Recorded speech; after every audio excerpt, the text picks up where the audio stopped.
کابینہ کا اجلاس تھا۔ اے ڈی سی نے پوچھا، سر اجلاس میں چائے سرو کی جائے یا کافی؟ چونک کر سر اٹھایا اور سخت لہجے میں کہا، اوئے وہ چائے کافی تو لوگ کروں پی کر آن گے۔ اے ڈی سی گھبرا گیا۔ آپ نے بات جاری رکھتے ہوئے کہا، تینوں خبر ہے 6 مہینے بعد کابینہ کا اجلاس ہو رہا ہے، میں ان وزیروں کو چائے کافی پہ تنخواہ دوں؟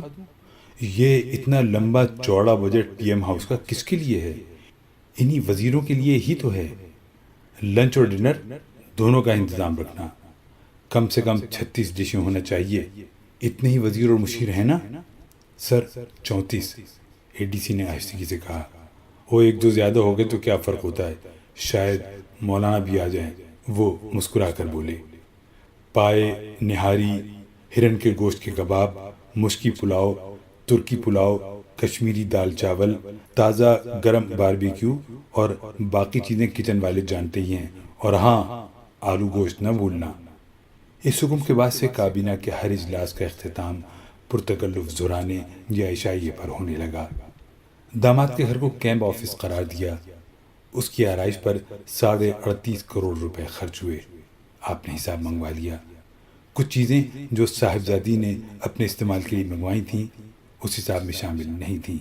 حکم دیا یہ بل بھی اسی میں شامل کیا جائے۔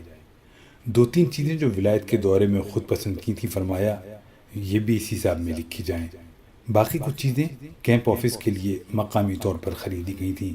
کہنے لگے، ٹھیک ہے اس کی ادائیگی سرکاری خزانے سے کر دی جائے، مگر آئندہ خیال رکھا جائے اور صرف باہر کی چیزیں خریدی جائیں۔ ایک عرب ریاست کا کوئی دوسرے درجے کا شیخ تلور کے شکار کے لیے آ رہا تھا۔ وہاں کے سفیر نے سرکاری پروٹوکول کی درخواست کی۔ ہنس کر کہا، کیوں نہیں، بس جب میرے شہزادے اور شہزادی ان کے ملک جائیں تو انہیں بھی سرکاری پروٹوکول دیا کریں۔ ڈیل ہو گئی۔ ایک روز اے ڈی سی نے ایک وزٹنگ کارڈ سامنے رکھا۔ آپ نے کارڈ پھاڑ کر پھینک دیا اور فرمایا، اس سے کہو آئندہ ان تکلفات میں نہ پڑے، یہ دروازے اس کے لیے ہمیشہ کھلے ہیں۔ یہ شخص آپ کے باورچی کا بھائی تھا اور اس کے کارڈ پر لکھا تھا، brother of cook of prime minister. Murree میں اچانک سردی پڑ گئی۔ کیمپ ہاؤس کے منتظم نے مقامی سٹور سے کمبل منگوا لیے۔ دیکھے تو بہت پسند فرمائے۔ پوچھا، کہاں کے ہیں؟ منتظم نے بتایا، ہرنائی وولن مل کے۔ ناگواری سے کمبل اٹھا کر باورچی کو دے دیے اور فوراً ہیلی کاپٹر بھیج کر اسلام آباد سے ولایتی کمبل منگوائے۔ نتھیا گلی میں کک کا بنایا ہوا آلو گوشت بہت پسند آیا۔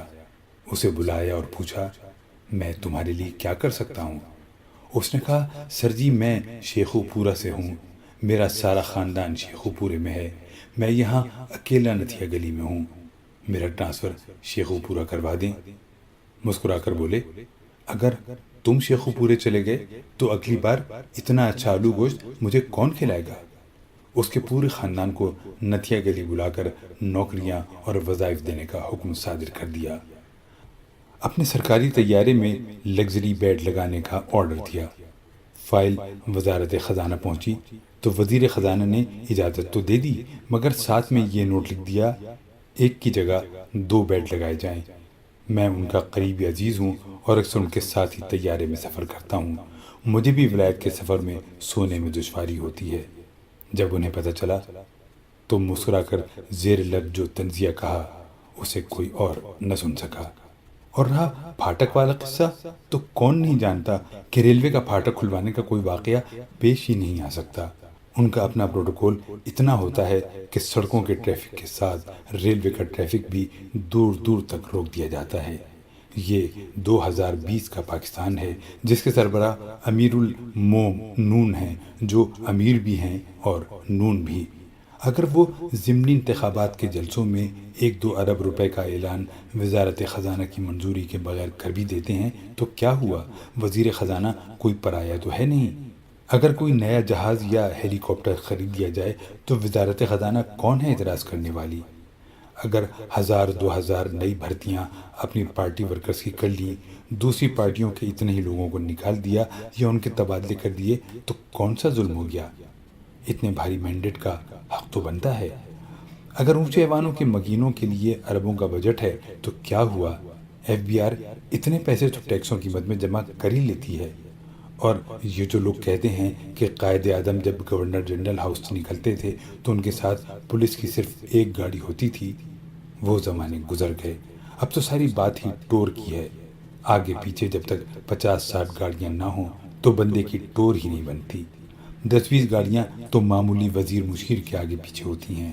اور یہ جو کروڑوں اربوں روپے خرچ کر کے الیکشن لڑتے ہیں، ان کا کیا اتنا بھی حق نہیں؟ جو لوگ 1948 کا پاکستان چاہتے ہیں، انہیں چاہیے کہ صومالیہ وغیرہ چلے جائیں. وہاں کوئی موٹر وے، میٹرو بس اور اورنج ٹرین نہیں ہوگی. وہیں کہیں اپنے قائد اعظم کو بھی تلاش کریں. یہ سن 2020 ہے اور یہ ہے قائد اعظم ثانی کا پاکستان.